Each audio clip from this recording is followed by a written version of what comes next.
तो prostate gland जो होता है वो 30% कंट्रीब्यूट करता है सेमन की प्रोडक्शन में। सेमिनल वेसिकल्स कितनी परसेंट करता है? 60%। और प्रोस्टेट ग्लैंड प्रोडक्शन करता है 30% प्रोडक्शन करता है। इसके अलावा अगर हम बुल्बोरेक्टल ग्लैंड्स की बात करें, ठीक है, बुल्बोयूरेथ्रल ग्लैंड्स की बात करें, जो बुल्बोयूरेथ्रल ग्लैंड से ये अप्रॉक्सीमेटली 5% कंट्रीब्यूट करता है।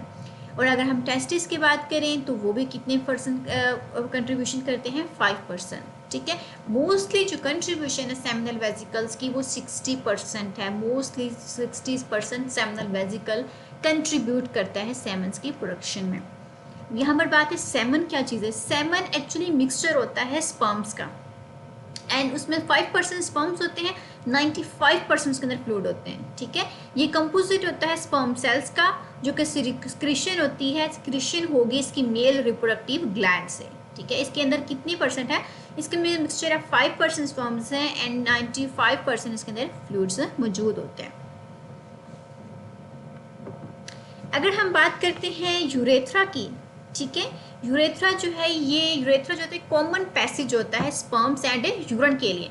यूरेथ्रा जो है ये कॉमन पैसेज है स्पर्म्स के लिए और यूरिन के लिए, दोनों का ही कॉमन पैसेज है। ये मेल केस में होता है, फीमेल केस में दोनों ही सेपरेट होते हैं।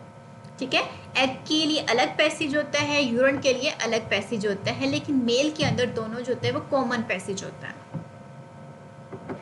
अगर हम बात करते हैं स्क्रोटम की, स्क्रोटम जो होता है ये मेल रिप्रोडक्टिव सिस्टम है। ये thin external sac of skin के ऊपर मुश्तमिल होता है। ठीक है, और ये 2 कंपार्टमेंट के अंदर डिवाइड करते हैं हम इसको। जो ह्यूमन में जो मेल रिप्रोडक्टिव सिस्टम है, इसके अंदर अगर हम स्क्रोटम की बात करें, स्क्रोटम के 2 कंपोनेंट्स हैं। हर कंपार्टमेंट जो होता है इनमें 2 टेस्टिस होती हैं, जो कि टेस्टिस जो है वो ग्लैंड्स होते हैं जो कि प्रोड्यूस करते हैं स्पर्म्स को। देन दूसरा जो होता है वो एपिडाइमस है, मतलब 2 कंपार्टमेंट से एक टेस्टिस, जैसे कि एपिडाइमस, जो एपिडाइमस से जितने भी स्पर्म्स होते हैं उनको क्या करना होता है? स्टोर करना है। ठीक हो गया, टेस्टिस ने प्रोड्यूस करनी है स्पर्म्स और एपिडाइमस ने क्या करना है? उनको स्टोर करके रखना है। ये बात क्लियर है? स्क्रोटम जो होता है वो 2 कंपार्टमेंट्स पर मुश्तमिल है। फर्स्ट जो होता है वो टेस्टिस, सेकेंड जो होता है वो एपिडाइमस। टेस्टिस ने प्रोड्यूस क्या किया है? स्पर्म्स प्रोड्यूस किए हैं और एपिडाइमस ने उनको स्टोर किया है। नेक्स्ट हम चलते हैं नेक्स्ट स्लाइड के ऊपर। मेल रिप्रोडक्टिव सिस्टम के जो फर्दर पार्ट्स हैं, अब यहाँ पे आप देख सकते हैं यूरिनरी ब्लैडर है। यूरिनरी ब्लैडर है, सेमिनल वेसिकल्स हैं जो कि ब्लैडर के बिल्कुल बिहाइंड जो है, जैसे कि आप बैक डायग्राम के अंदर देख सकते हैं। सेमिनल वेसिकल बिल्कुल ब्लैडर के बिहाइंड पर मौजूद होती है। यूरिनरी ब्लैडर आप यहाँ पर देख सकते हैं और यहाँ पर सेमिनल वेसिकल्स देख सकते हैं, बिल्कुल इसके बिहाइंड है। अगर हम बात करते हैं बुल्बोयूरेथ्रल ग्लैंड्स की, जैसे कि आप पीछे प्रीवियस स्लाइड में देख सकते हैं बुल्बोयूरेथ्रल ग्लैंड्स। ठीक है, बुल्बोयूरेथ्रल ग्लैंड्स जो होता है इसे हम कॉपर्स ग्लैंड्स भी कहते हैं। ये टी शेप्ड ग्लैंड्स है मेल के अंदर, जो कि प्रोस्टेट ग्लैंड के बेनीथ मौजूद होता है। ठीक है, प्रोस्टेट ग्लैंड के बिल्कुल बेनीथ मौजूद होगा। और इसके अलावा ये जो पेनिस की इंटरनल पोर्शन है, पेनिस का इंटरनल जो पोर्शन है पेनिस, इसके बिगनिंग पर मौजूद होता है। जैसे कि आप यहाँ पर देख सकते हैं ये पेनिस है और ये इसके बिगनिंग से पहले जो है वो बुल्बोयूरेथ्रल ग्लैंड्स हैं, और प्रोस्टेट ग्लैंड से जो होता है उसके बिल्कुल बेनीथ है बुल्बोयूरेथ्रल ग्लैंड्स। इसके अलावा ये फ्लूइड्स को ऐड करेगा सेमन के अंदर जब वो इजैकुलेशन का प्रोसेस हो रहा होता है। Male external structure of the penis, external structure of the penis, the shaft of the penis is covered by relatively thick skin. जो सेंसिटिव ग्लैंड पेनिस है वो कवर होता है थिनर स्किन से। इसके अलावा ये कवर होता है prepuce which may removed by circulation. There is no verifiable health benefit to the circumcisions।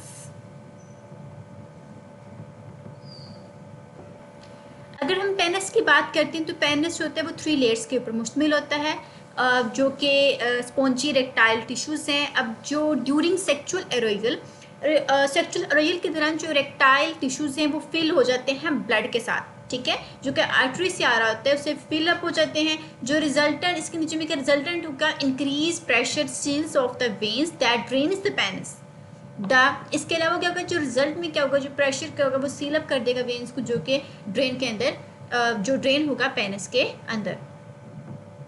हम बेसिक जो पार्ट्स उनकी बात करते हैं टेस्टिस की, ठीक है। टेस्टिस जो कि मेल गुनेड्स हैं, ये मुश्तमिल होता है consist of many highly coiled seminiferous tubules के ऊपर, ठीक है। Consist of highly coiled seminiferous tubule जो कि सराउंड कर रही होती है लेयर्स ऑफ कनेक्टिव टिश्यूज, जो कि किसको सराउंड, इनको कौन कर रहा है, कनेक्टिव टिश्यूज को सराउंड करते हैं। जो स्पर्म्स होते हैं वो बनाते हैं सेमिनिफेरस ट्यूब्यूल्स को। इसके अलावा लेडिंग सेल्स हैं जो कि स्कैटर्ड होते हैं सेमिनिफेरस ट्यूब्यूल्स के, ये बेसिक चीज़ है, जो कि स्कैटर्ड हुए होते हैं सेमिनिफेरस ट्यूब्यूल्स के, जो प्रोड्यूस करते हैं एंड्रोजन हार्मोन, मतलब टेस्टोस्टेरोन हार्मोन को क्या करेंगे, ये प्रोड्यूस करते हैं। अब फर्स्टली बात क्या है, जो टेस्टिस हैं वो सेमिनिफेरस ट्यूब्यूल्स के ऊपर एक्चुअली क्या है, ये मुश्तमिल हुई होती हैं टेस्टिस सेमिनिफेरस ट्यूब्यूल्स के ऊपर, जिसको सराउंड करते हैं कनेक्टिव टिश्यूज़। अब स्पर्म जो होता है वो क्या बनाते हैं, सेमिनिफेरस ट्यूब्यूल्स बनाते हैं। इसके अलावा जो लेडिंग सेल्स है वो स्कैटर्ड हुए होते हैं सेमिनिफेरस ट्यूब्यूल्स के, जो कि प्रोड्यूस करते हैं एंड्रोजन हार्मोन या टेस्टोस्टेरोन हार्मोन जो होता है वो प्रोड्यूस कर रहे होते हैं। टेस्टिस जो होती हैं एक्चुअली मैं पहले ऑलरेडी पीछे बता चुकी हूँ कहाँ क्या ये कहाँ मौजूद होते हैं, ये स्क्रोटम के अंदर मौजूद होते हैं। स्क्रोटम के अंदर मौजूद होते हैं क्या, टेस्टिस स्क्रोटम के अंदर मौजूद होती हैं।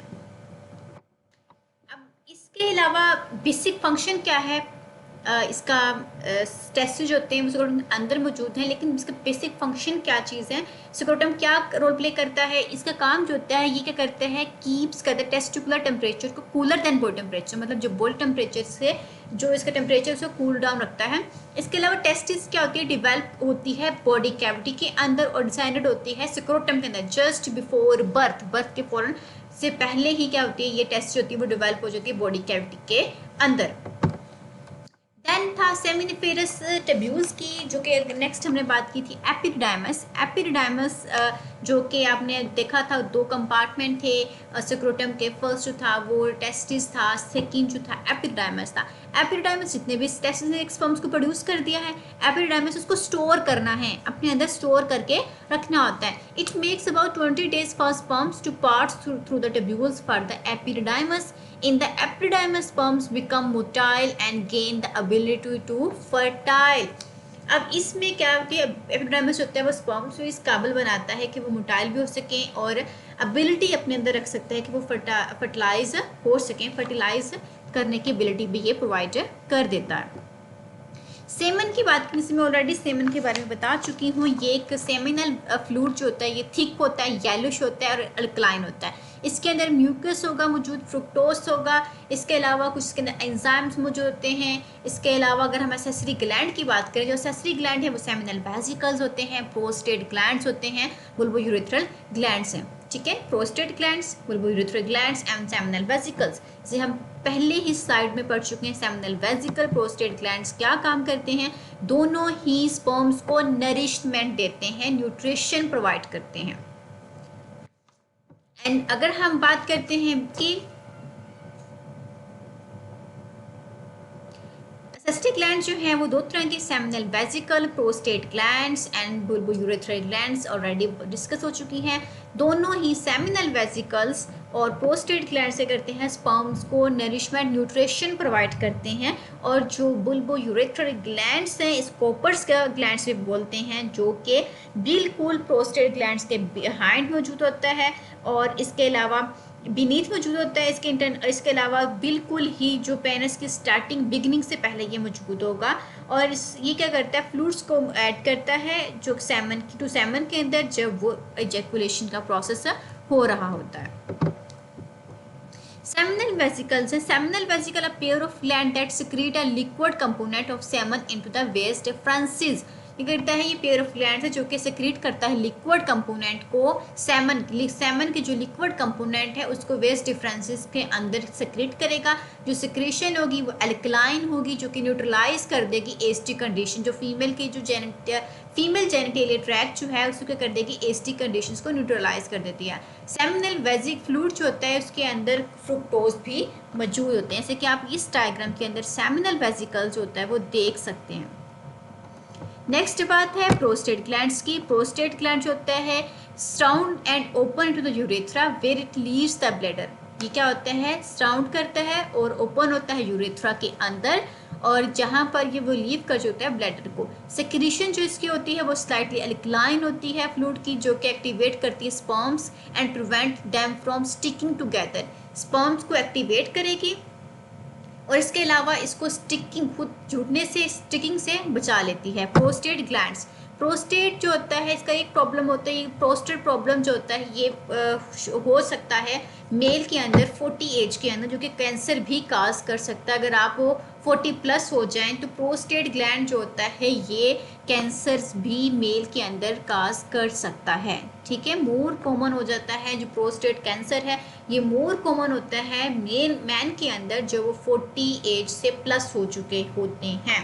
मोस्ट कॉमन है ये कैंसर मेल के अंदर 40 प्लस एज में जाने के बाद। बुल्बोयूरेथ्रल ग्लैंड्स जिसे हम कॉपर्स ग्लैंड्स भी कहते हैं। कॉपर्स ग्लैंड्स की लोकेशन कहाँ अगर हम देखते हैं, ये पेयर्ड ग्लैंड्स है जो कि बिनीता प्रोस्टेट। ठीक है, हो गया। सेक्रेशन क्या करता है, ये थिक क्लियर एल्कलाइन म्यूकस है जो कि ड्रेन होती है मेम्ब्रेनस यूरेथ्रा के अंदर। सब फंक्शन क्या होता है, it act to wash residual urine out of the urethra when ejaculating semen. जब स्पेमन को इजैकुलेट कर दिया जाता है, इजैकुलेटिंग का मतलब होता है एक्सपेल आउट। ठीक है, सेमन को एक्सपेल आउट करना होता है, इसका काम होता है। इजैकुलेशन क्या चीज़ है, एक्सपेल आउट करना, किसको, सेमन को इजैकुलेट करना यानी एक्सपेल आउट करना। इसके अलावा ये पीएच को रेज करता है, रेज करतेगा, और जो एसिडिटी होती है यूरिन की उसको न्यूट्रलाइज ये कर देता है बुल्बोयूरेथ्रल ग्लैंड्स। मेन फंक्शन क्या है, जो रेजिडुअल यूरिन है यूरेथ्रा के अंदर उसको वॉश आउट करना है जब सेमन की इजैकुलेशन हो जाती है। क्योंकि स्टार्टिंग में जिक्र हो चुका था, ये जब जो यूरेथ्रा है कॉमन पैसेज है स्पर्म्स का भी और इसके अलावा यूरिन का भी। जब स्पर्म्स की एंट्री होती है तो यूरिन को स्टॉप आउट कर दिया जाता है। स्टॉप वहाँ पे स्टॉप, जो यूरिन जो होता है वहाँ पे स्टॉप हो जाता है, उसकी क्लोजिंग हो जाती है और सेमन वहाँ से इजैकुलेट होना शुरू हो जाता है। दोनों बैक वक्त नहीं इजैकुलेट होते। अगर स्पर्म इजैकुलेट हो रहा है तो स्पर्म जो यूरिन होता है उसको वहाँ पे रोकते जाता है मेल के अंदर। जो फर्दर मेल की रिप्रोडक्टिव पार्ट के हिस्से हैं उसको फर्दर बाद में लेटर हम उसको डिस्कस करते हैं। अब सबसे जो मेल के अंदर हार्मोन्स इन्वॉल्व होते हैं स्पर्मेटोजेनेसिस के अंदर, उनका जिक्र कर लेते हैं। इसके जिक्र से पहले हम थोड़ा सा कुछ और इन्फॉर्मेशन इसमें ऐड कर लें, ऐड करेंगे बिल्कुल। अब ये स्पर्मेटोजेनेसिस के थोड़ा सा इसके हार्मोन्स को जिक्र करने के बाद इसको हम डिस्कस कर लेते हैं। गोनेडोट्रोपिन रिलीजिंग हार्मोन है GnRH, gonadotropin releasing hormone. Second follicle stimulating hormone, follicle FSH follicle stimulating hormone है।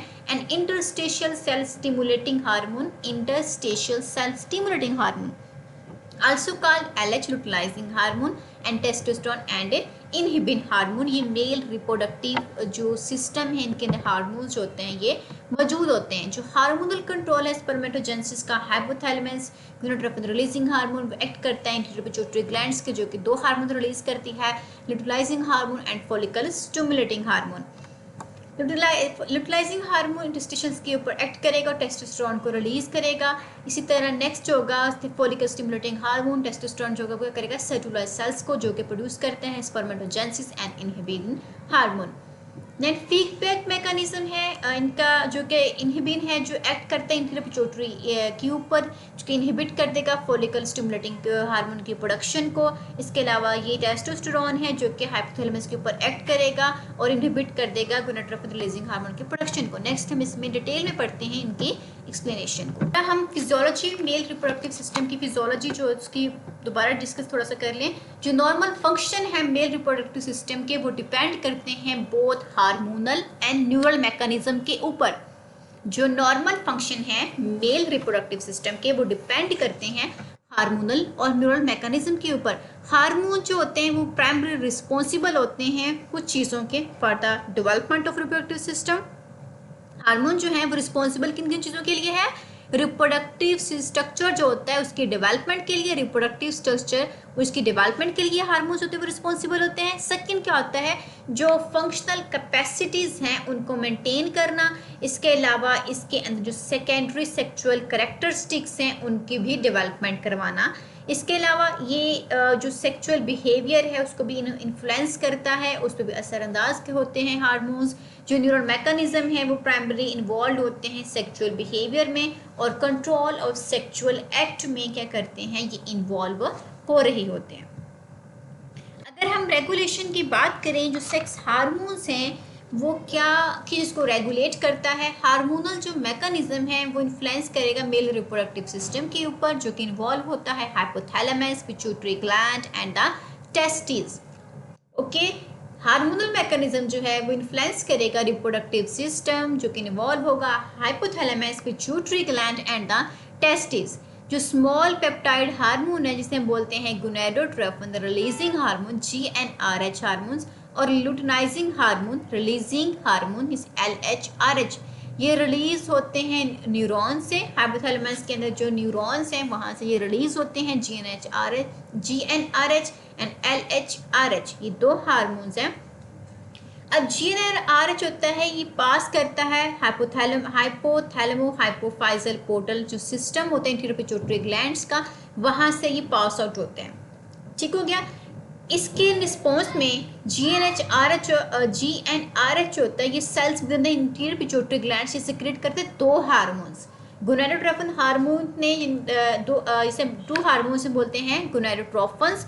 गोनाडोट्रोफिन्स उनके ये इन्फ्लुएंस करता है गोनेड्स के फंक्शंस को, मतलब टेस्टिस या फिर ओवरीज, टेस्टिस मेल में ओवरीज फीमेल में। जो गोनाडोट्रोफिन है ये दो हार्मोन को रिलीज करेगा। प्रीवियसली आपने स्लाइड में पढ़ा है गोनाडोट्रोफिन दो हार्मोन रिलीज करता है, एक तो LH, दूसरा फॉलिकल स्टिमुलेटिंग हार्मोन। LH मतलब luteinising hormone and follicle FSH मतलब फॉलिकल स्टिमुलेटिंग हार्मोन। किसने किए हैं, गोनाडोट्रोफिन मतलब GnRH जो होता है ये कहते हैं इंटीरियर पिट्यूटरी ग्लैंड के अंदर होता है, ये दो हार्मोन सिक्रेट करता है गोनाडोट्रोफिन। ठीक हो गया, क्योंकि ये इन्फ्लुएंस करता है गोनेड्स को। ये दो गोनाडोट्रोफिन जो होते हैं ये एक तो लुटिनाइजिंग हार्मोन है, सेकंड फॉलिकल स्टिमुलेटिंग हार्मोन है। अब इनके फंक्शन से जाहिर होता है they are named for their function in females but they also have important function in males. जो दो हार्मोन्स हैं ये मेल फीमेल में रोल प्ले करते हैं, लेकिन इनका फंक्शन मेल के अंदर भी अहम होता है। LH मतलब लुटिनाइजिंग हार्मोन जो होता है मेल के अंदर, ये समटाइम इसे हम बोलते हैं इंडस्ट्रियल सेल, जो कि स्टिमुलेट करता है ICSH हार्मोन को। LH बाइंड करता है इंडस्ट्रियल सेल्स को टेस्टिस के अंदर, ताकि वो इंक्रीज कर सके टेस्टोस्टेरोन की सिंथेसिस को। ठीक है, उसको क्या कर सके, उसकी रेट को इंक्रीज कर सके, उससे सिक्रीशन करवा सके। LH ने बाइंड करना है इंटरस्टिशियल सेल्स के साथ।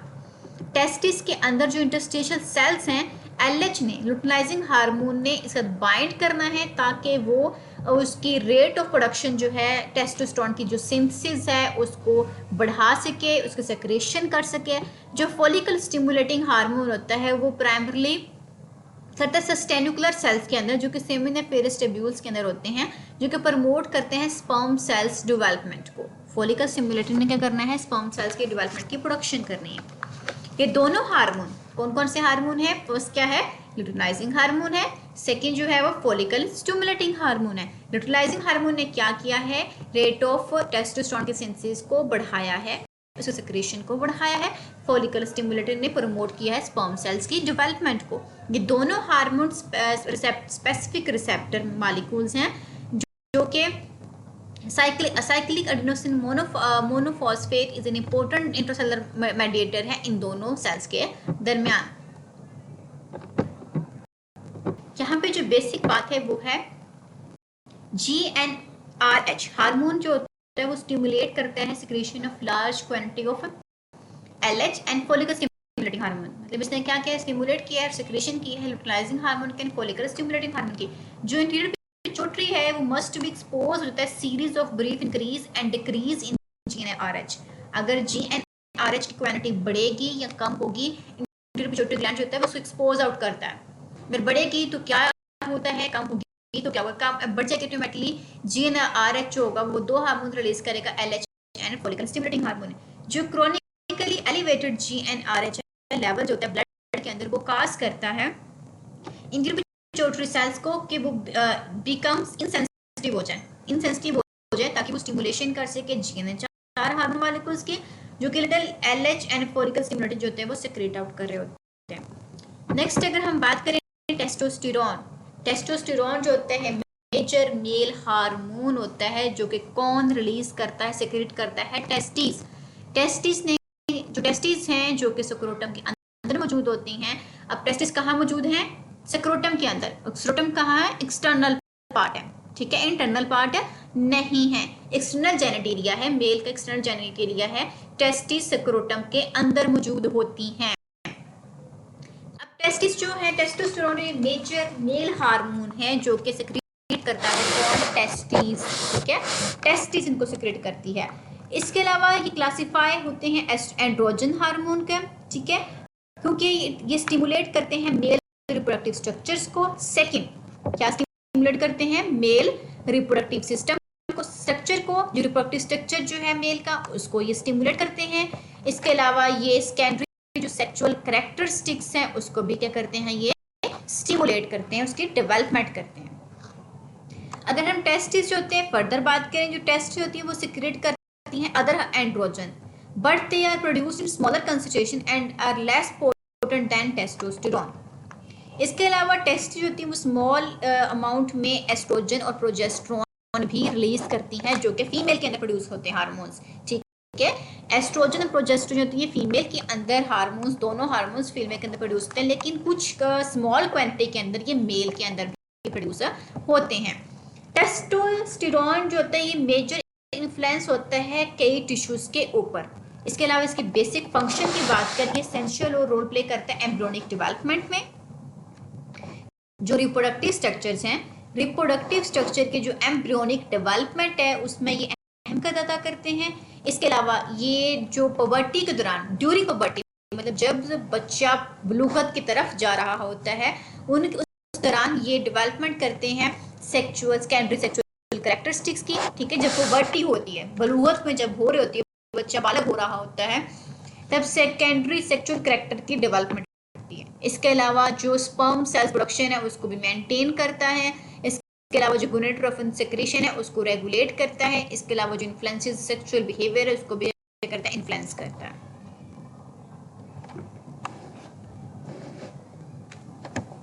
अगर सम टारगेट टिश्यूज के अंदर की बात करें, जैसे कि scrotum and penis, enzymes convert करता है टेस्टोस्टेरोन को। एक एंजाइम था जो कि कन्वर्ट करेगा टेस्टोस्टेरोन को डाईहाइड्रोटेस्टोस्टेरोन के अंदर।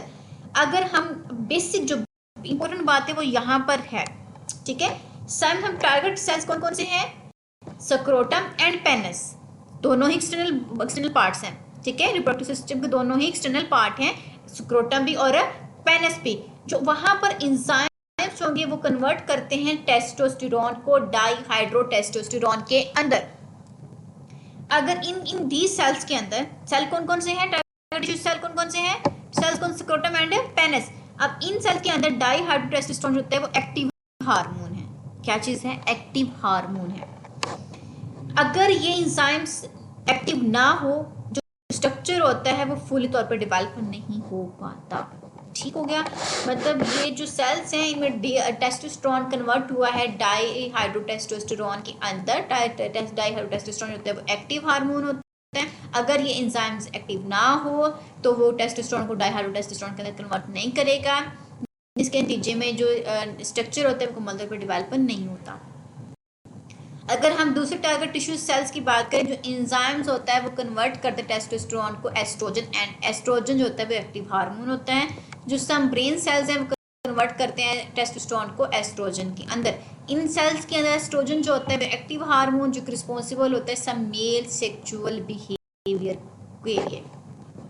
इसके अलावा अगर हम बात करते हैं सेस्टेन्युकुलर सेल्स ऑफ द टेस्टिस, जो कि सेक्रेट करता है पॉलीपेप्टाइड हार्मोन, जिसे हम बोलते हैं इनहिबिन हार्मोन, जो कि इनहिबिट करता है फॉलिकल स्टिमुलेटिंग हार्मोन की सेक्रेशन को। कहाँ से? पिट्यूटरी, इंटीरियर पिट्यूटरी ग्लैंड से। अब लास्ट प्रीवियस चैलेंज है, जो फॉलिकल स्टिमुलेटिंग हार्मोन है इसने क्या करना था? प्रमोट करना था सेल स्पर्म सेल्स की डेवलपमेंट को। लुटिनाइजिंग हार्मोन ने करना था, टेस्टोस्टेरोन की सिंथेसिस और सेक्रेशन करनी थी, उसने स्पर्म सेल्स की डेवलपमेंट करनी थी। अब जो सेल्स जो कि इनहिबिट करते हैं फॉलिकल स्टिमुलेटिंग हार्मोन की सेक्रेशन को, कहाँ से? इंटीरियर पिट्यूटरी ग्लैंड से। अब हम बात करते हैं पुबर्टी की, मतलब क्या? बलूगत की बात करते हैं। बलूगत की बात करते हैं, पुबर्टी जो होता है वो gonadotropin रिलीजिंग लाइक हार्मोन से बोलते हैं human chorionic gonadotropin which the placenta secretes stimulate the synthesis and secretion of testosterone by the fetal testes before birth। अगर बर्थ से पहले की बात है, अगर बर्थ हो जाती है, however no source of stimulation is present, जब कोई स्टिमुलेशन सोर्स मौजूद नहीं होता, जो टेस्टिस है न्यूबॉर्न बेबी की, वो अट्रोपी slightly and secrete only small amount of testosterone, तब स्मॉल अमाउंट ऑफ टेस्टोस्टेरोन की टेस्टोस्टेरोन वो रिलीज होते हैं अंटिल पुबर्टी तक स्मॉल अमाउंट में रिलीज होगा। जैसे ही बच्चा 12 से 14 साल तक होता है, विच normally begins when a boy is 12 to 14 years old, ठीक है, वो स्टार्ट होना आगे, फिर आहिस्ता आहिस्ता से अमाउंट होगी वो इंक्रीज होना शुरू हो जाती है, बलूगत के बाद इंक्रीज होना शुरू हो जाती है।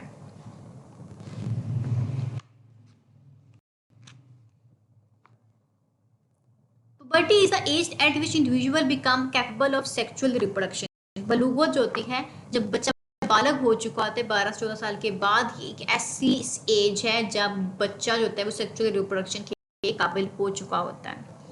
बिफोर पुबर्टी से पहले small amount of testosterone release होना है, पुबर्टी से पहले होना है कम, पुबर्टी से पहले कम तादाद में होता है, पुबर्टी के बाद ज्यादा होता है। ओके हो गया। पुबर्टी से पहले स्मॉल अमाउंट ऑफ टेस्टोस्टेरोन, जो दूसरे एंड्रोजन हार्मोन होते हैं वो मेल के अंदर वो इनहिबिट करते हैं गोनाडोट्रोपिन रिलीजिंग हार्मोन को from the hypothalamus. Okay, gonadotropin releasing hormone ने दो हार्मोन को रिलीज कर देना है, फॉलिकल स्टिमुलेटिंग हार्मोन है एंड लुटिनाइजिंग हार्मोन के, क्योंकि पुबर्टी से पहले स्मॉल अमाउंट टेस्टोस्टेरोन रिलीज हुई है। इसके अलावा जो एंड्रोजन है वो रिलीज हुआ है, जो कि इनहिबिट कर देगा गोनाडोट्रोपिन रिलीजिंग हार्मोन का, की को इनहिबिट करेगा, रोकेगा। पुबर्टी के दौरान हाइपोथैलेमस लेस सेंसिटिव हो चुका होता है, तो फिर वो जो इनहिबिशन होती है, मतलब जो एंड्रोजन जो है टेस्टोस्टेरोन जिसको इनहिबिट कर रहा होता है, गोनाडोट्रोपिन हार्मोन की रिलीज सेक्रेशन को इनहिबिट करता है, रोकता है। जब पुबर्टी हो चुकी है तो उसकी इनहिबिशन होती है वो लेस सेंसिटिव हो जाती है, मतलब अब इनहिबिट इतना नहीं होगा जितना पहले पुबर्टी से पहले होता है। पुबर्टी से पहले इनहिबिशन गोनाडोट्रोपिन रिलीजिंग हार्मोन की ज्यादा होती है, लेकिन पुबर्टी के बाद गोनाडोट्रोपिन रिलीजिंग हार्मोन की जो इनहिबिशन है वो कम हो जाती है। Okay, inhibition effect of androgen and the rate of gonadotropin secretion is increase. अब पुबर्टी के बाद उस गोनाडोट्रोपिन रिलीजिंग हार्मोन की जो सेक्रेशन है वो इंक्रीज हो जाएगी। क्लियर हो गया। पुबर्टी से पहले स्मॉल अमाउंट ऑफ टेस्टोस्टेरोन होगा और एंड्रोजन होगा, जो कि एक्ट करता है, इनहिबिट करता है गोनाडोट्रोपिन रिलीजिंग हार्मोन की सेक्रेशन को। जब पुबर्टी हो चुकी है तो बाद बच्चा बालक हो चुका होता है, तो हाइपोथैलेमस इसके इनहिबिशन के लिए लेस सेंसिटिव हो चुका होता है, अब वो उसको रोक इतना नहीं पा रहा होता। सो जो गोनाडोट्रोपिन रिलीजिंग हार्मोन की सेक्रेशन है वो इंक्रीज होना शुरू हो जाएगी। गोनाडोट्रोपिन हार्मोन की सेक्रेशन इंक्रीज होगी, ऑटोमेटिकली क्या होगा, दो हार्मोन की रिलीज करना शुरू कर देगा, luteinizing hormone and follicle stimulating hormone. Clear होगी बात यहाँ पर कि पुबर्टी से पहले जो होता है टेस्टोस्टेरोन, स्मॉल टेस्टोस्टेरोन, इसके अलावा एंड्रोजन जो होता है वो गोनाडोट्रोपिन रिलीजिंग हार्मोन की सेक्रेशन को रोकता है। जैसे ही बच्चा बालग हो जाता है, उसकी जो हाइपोथैलेमस उसके लिए लेस सेंसिटिव हो चुका होता है, गोनाडोट्रोपिन रिलीजिंग हार्मोन जो होता है अब वो इनहिबिट नहीं होगा, अब वो ज़्यादा अमाउंट में रिलीज होगा, सिक्रीट होगा। जब ज़्यादा अमाउंट में सिक्रीट होगा तो वो फॉलिकल स्टिमुलेटिंग हार्मोन को, लुटिनाइजिंग हार्मोन को इंक्रीज करना शुरू कर देगा। अब इससे पहले पढ़ चुके हैं, फॉलिकल स्टिमुलेटिंग हार्मोन जो होगा वो लेवल्स है वो प्रमोट करता है स्पर्म सेल्स की फॉर्मेशन को। बेसिक क्या चीज़ है, FSH होता है वो क्या करता है, प्रमोट करता है स्पर्म सेल्स की फॉर्मेशन को। एंड लुटिनाइजिंग हार्मोन जो है वो इंटरस्टिशियल सेल जो होता है वो सिक्रेट करता है लार्ज अमाउंट ऑफ टेस्टोस्टेरोन को। इससे पीछे हम यहाँ पर पढ़ चुके हैं बिल्कुल ही स्टार्ट पे, यहाँ पर कि जो लुटिनाइजिंग हार्मोन है क्या करता है, जो रेट ऑफ टेस्टोस्टेरोन है उसकी सिक्रेशन को इंक्रीज कर देता है और उसको बनाएगा भी, उसको सिक्रेट भी करेगा। जो follicle stimulating hormone sperm cells की जो डेवलपमेंट है उसको भी करता है, ये इंक्रीज करता है। दो बातें क्लियर हो गई। सो बात यहाँ पर क्लियर हो गई। मतलब पुबर्टी के ऊपर जो हाइपोथैलेमस होता है वो लेस सेंसिटिव हो चुका होता है, ठीक है, वो लेस सेंसिटिव होता है, वो अब उसको इनहिबिट नहीं कर सकता गोनाडोट्रोपिन रिलीजिंग हार्मोन को। गोनाडोट्रोपिन रिलीजिंग हार्मोन जब उसकी सिक्रीशन जो होगी वो इनहिबिट नहीं होगी, इट मीन्स वो इंक्रीज हो जाना शुरू हो जाएगा, पुबर्टी के बाद वो इंक्रीज होगा। दो हार्मोन को रिलीज कर देगा, follicle stimulating hormone and luteinizing hormone and follicle stimulating hormone. अब पीछे बैक जाते हैं हम। Follicle stimulating hormone luteinizing hormone ने क्या करना था, टेस्टोस्टेरोन की सेंसिस और इसके सिक्रेशन को बढ़ा देना था, ओके हो गया। एंड फॉलिकल स्टिमुलेटिंग ने स्पर्म सेल जो डेवलपमेंट है उसको इनहेंस कर देना है, ठीक है। पुबर्टी के बाद अब दो चीज़ें ये होंगी, अब गोनाडोट्रोपिन हार्मोन जो का दो हार्मोन रिलीज हो गए, अब लुटलाइजिंग हार्मोन का टेस्टोस्टेरोन की सेंसिस भी होगी, सिक्रेशन भी होगी, और फॉलिकल स्टिमुलेटिंग ने क्या किया है, प्रमोट किया स्पर्म सेल्स की डेवलपमेंट को प्रमोट कर दिया। इसके अलावा टेस्टोस्टेरोन होता है वो still has negative feedback effect on gonadotropin releasing hormone secretion effect puberty but is not capable of completely suppressing it. अब इसे मुकम्मल तौर पर सप्रेस नहीं कर सकता, थोड़ा बहुत इफेक्ट जरूर देगा लेकिन मुकम्मल तौर पर सप्रेस नहीं कर सकता। अब इफेक्ट क्या है टेस्टोस्टेरोन के, जो इफेक्ट है टेस्टोस्टेरोन जो होता है ये मेजर एंड्रोजन होता है ये मेल के अंदर। अब नियरली तमाम एंड्रोजन टेस्टोस्टेरोन जो कि प्रोड्यूस करते हैं interstitial cells with small amount produced by adrenal cortex and possibly by the sustentacular cells. अब बेसिक बात यहाँ पर क्या चीज़ है, टेस्टोस्टेरोन जो होता है वो काज करता है enlargement and differentiation of the male genitals, okay हो गया। इसकी इनलार्जमेंट करता है और इसको डिफरेंशिएट करता है एंड रिप्रोडक्टिव सिस्टम को, इसके जो कि नेसेसरी होते हैं स्पर्म सेल्स की फॉर्मेशन में। टेस्टोस्टेरोन की में बेसिक क्या चीज़ है यहाँ पर होना क्या चाहिए, स्पर्म सेल्स की फॉर्मेशन होनी होती है जो कि रिक्वायर्ड होती है for the descendant of the testis near the end of the fetal development. अब टेस्टोस्टेरोन जो होता है वो स्टिमुलेट करता है हेयर ग्रोथ को, कहाँ कहाँ वो क्या करेगा, उसको स्टिमुलेट करेगा हेयर ग्रोथ को, कहाँ कहाँ वो स्टिमुलेट करता है। बेसिक पार्ट जो आपका एरिया होता है मेल के अंदर वो लीनिया एल्बा तक इसको क्या करता है, एक्सटेंड आउट करता है, मेल रिप्रोडक्टिव पार्ट है यहाँ पर लीनिया एल्बा जो होता है यहाँ तक इसको क्या करेगा, एक्सटेंड आउट करता है। सेकंड लेग्स के ऊपर बाल आ जाते हैं, लीनिया एल्बा जो रिप्रोडक्टिव पार्ट है, रिप्रोडक्टिव पार्ट का हिस्सा है।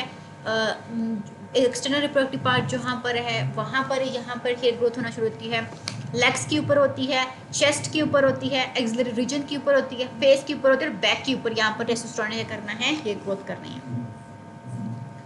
इसके अलावा ये क्या करता है, वेलस हेयर वो होते हैं जो बिल्कुल ही सॉफ्ट होते हैं, मतलब पुबर्टी से पहले जो बाल होते हैं बॉडी के ऊपर बिल्कुल सॉफ्ट होते हैं, सॉफ्ट नेचर होते हैं।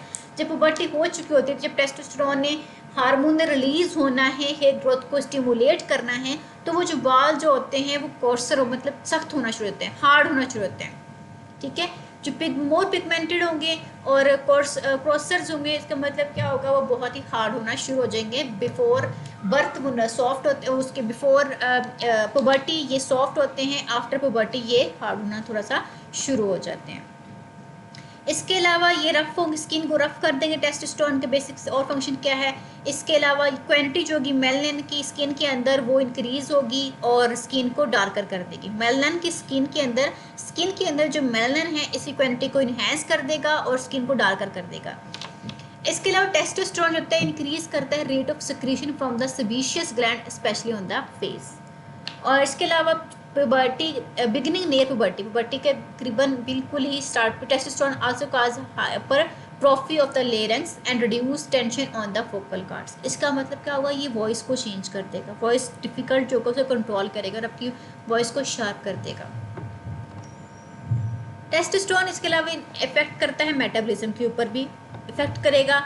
मेल के अंदर जो होगा टेस्टोस्टेरोन होगा वो जनरली स्टिमुलेट करता है effect on metabolism, so the male का जो मेटाबॉलिज्म है वो स्लाइटली हायर देना है फीमेल मेटाबॉलिज्म की निस्बत। रेड ब्लड सेल्स की बात करते हैं तो वो भी इंक्रीज हो जाते हैं 20% एज कम्पेयर टू फीमेल के अंदर। और सेम इस तरह टेस्टोस्टेरोन होते हैं minor mineral corticoid like effect भी करता है जो कि मिनरल्स की रिटेंशन को इन्हेंस करेगा। इसके अलावा अगर हम बात करते हैं टेस्टोस्टेरोन की, ये रैपिड बोन ग्रोथ करता है जो कि जिसमें और इंक्रीज करेगा कैल्शियम की डेपोजिशन, बोन के अंदर डेपोजिशन को इंक्रीज करेगा जिससे हाइट बढ़ना शुरू हो जाती है। एंड सेकंड क्या है, growth जो थी growth in height is limited. However, because testosterone also stimulates ossification of the epiphyseal plates of the long bones.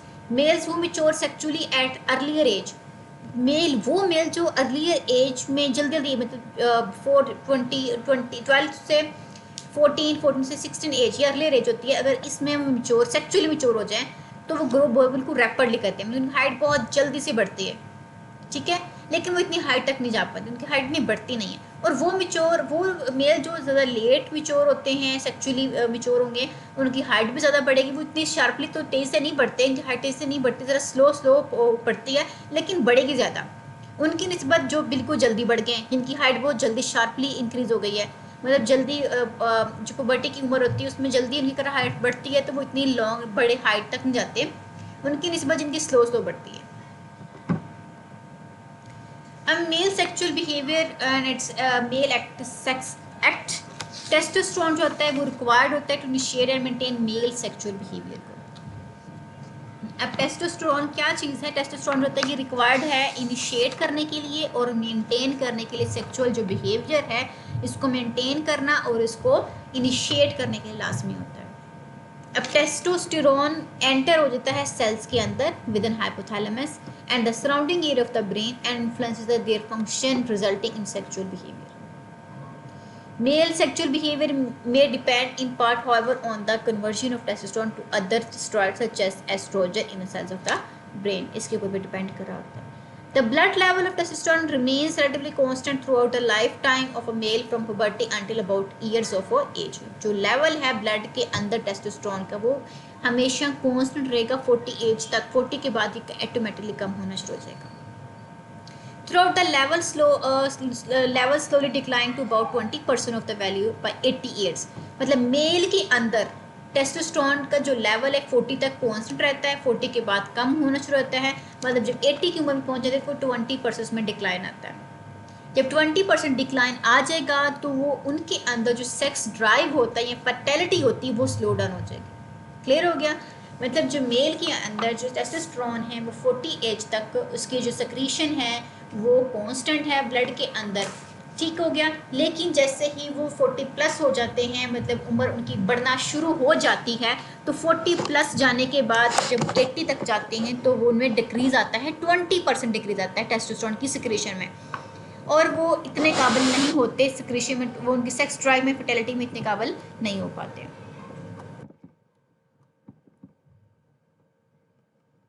इसके अलावा जो मेल सेक्स एक्ट है वो कम्प्लेक्स सीरीज ऑफ रिफ्लेक्सेस पर मुश्तमिल होता है। मतलब फर्स्टली क्या होता है वो इरेक्शन, ठीक हो गया। इरेक्शन का मतलब होता है स्ट्रेट आउट करना, स्ट्रेट पेनिस स्ट्रेट ऑफ होना, secretion of mucus into the urethra, urethra के अंदर सिक्रीशन होना, एमिजन होना, इजेकुलेशन होना। इजेकुलेशन पहले मैं आपको क्लियर कर चुकी हूँ। एक्सपेलर होना, किसका एक्सपेलर होता है? सेमन का। अब सेमन एक्सपेलर होता है, सेमन का एक्सपेलर का कौन मोस्टली रोल प्ले करता है? सेमन को एक्सपेलर होने में उसकी प्रोडक्शन में रोल प्ले कौन करता है? Seminal vesicle. सेमिनल वेसिकल उसकी प्रोडक्शन में अहम किरदार अदा करता है। अब सेंसेशन की बात करें, इसके अलावा that are normally interpreted are pleasurable. जो सेंसेशन होती है वो नॉर्मली प्लेयरेबल होती है, ठीक है, अकर during the male sexual act, ये प्लेयरेबल होगी।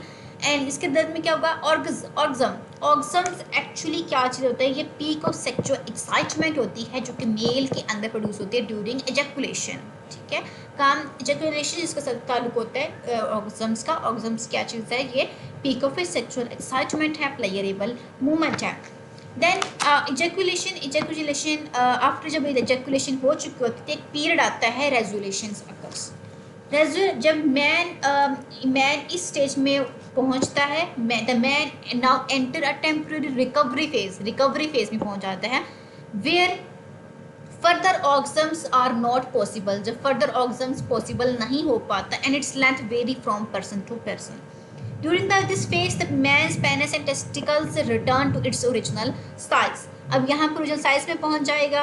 अब रेजुलेशन एक्चुअली क्या होता है? टेम्पररी रिकवरी फेज होती है। रिकवरी फेज मतलब जो ओवर फीलिंग जो होती है सेटिस्फिकेशन एग्जिस्ट हो चुकी होती है। अब जो ओवरऑल फीलिंग है सेटिस्फिकेशन की वो एग्जिस्ट हो चुकी होती है, नर्व डैमेज हो चुके होते हैं, जिसके अलावा अब हम बात करते हैं action potential from the cerebrum that reinforce the sacral plexus and not absolutely required for the culmination of the male sexual act, and the male sexual can act be accomplished by males who have suffered from spinal cord injury superior to the sacral region. Then erection, imagine and education हम पहले ही बात कर चुके हैं इस चीज़ के बारे में। वो तो ये टॉपिक आपका जो होता है वो ख़त्म होता है। मेल रिप्रोडक्टिव सिस्टम जो होता है उसको हम कंप्लीट तौर पे डिस्कस कर चुके हैं, क्योंकि ऑलरेडी हम इरेक्शन, इमेजिन एंड एजुकेशन के बारे में पढ़ चुके हैं। फिर भी लास्ट टाइम में आपको इरेक्शन, इमेजिन, एजुकेशन के बारे में पढ़ा देती हूँ। इरेक्शन क्या है? ये पेनिस होता है, ये लार्ज होता है, रिच्ड हो चुका है। इरेक्शन जो होता है फर्स्ट मेजर कंपोनेंट होता है मेल सेक्सुअल एक्ट का, और जो एक्शन पोटेंशियल होता है वो ट्रैवल करता है स्पाइनल कॉर्ड से आगे की तरफ ट्रैवल करेगा। इसके अलावा जो नर्व फाइबर्स हैं वो रिलीज़ करते हैं एसिटाइलकोलिन, इसके अलावा as well as nitric oxide, और एज ए न्यूरोट्रांसमीटर तौर पे, सबस्टेंस तौर पे जो करेंगी उसको वो रिलीज़ करती हैं नर्व फाइबर्स। और ये टॉपिक आपका जो है इरेक्शन, इमिशन एंड एजुकेशन जो होता है वो आपका ख़त्म होता है। And I thank you and अल्लाह हाफिज़।